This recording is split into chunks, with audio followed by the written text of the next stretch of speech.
I've been dealing with it for a long time, but I just didn't know what it was. When my daughter just turned 16, and when she was little, I couldn't pick her up unless I was sitting down. I would get a shooting pain in my back. I just didn't really know what it was. So probably for a really long time. I don't know if any particular injury. I mean, I do wardrobe, so I lift a lot of trunks. Ironically enough, it's crazy because I was always able to cope with it.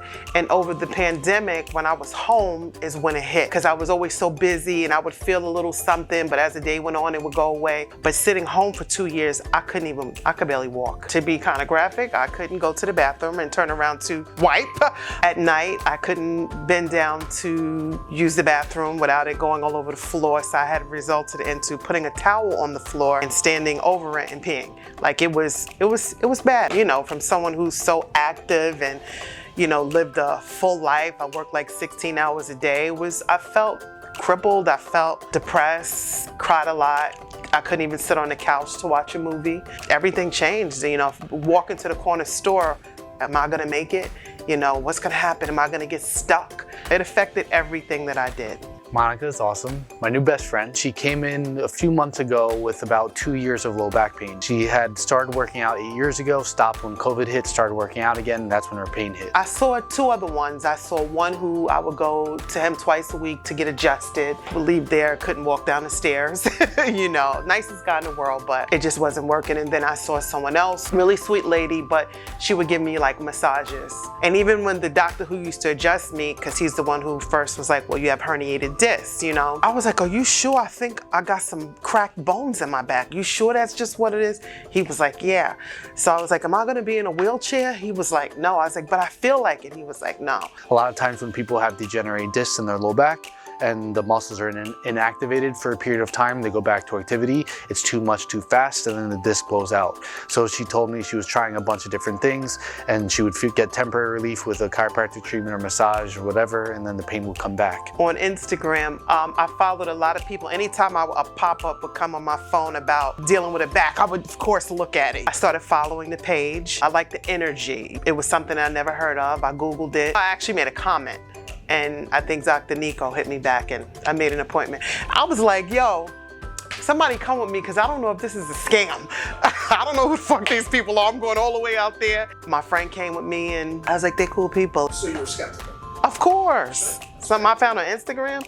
You know, yes, I was. But I've been coming here for almost a year and I have my ups and downs, but I definitely feel a lot better. So we did the exam. We found her low back range of motion, her lumbar flexion when we do the cat-cow was 0 to 4.5 inches flat, which is 65% grade.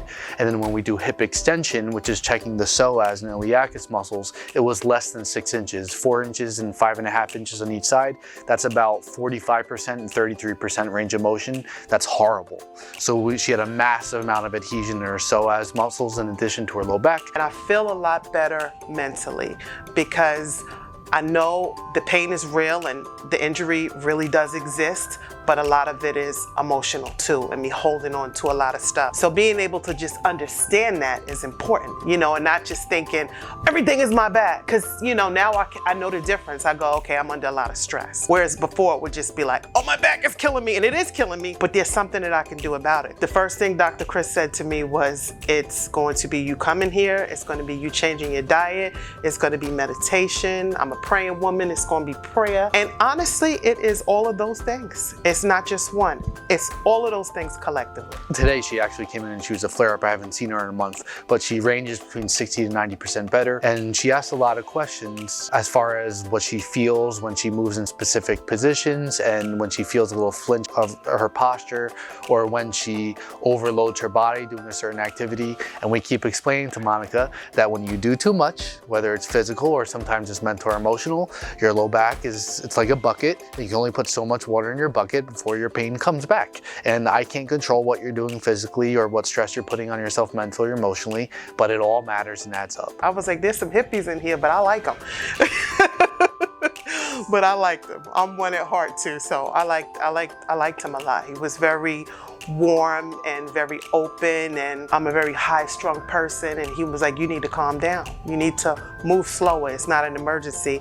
And that's something that I carry with me every day because I am high-strung. I've always been that way. I live a high-paced life, and I've slowed myself down. Like if I catch myself walking quick, I go slow the fuck down.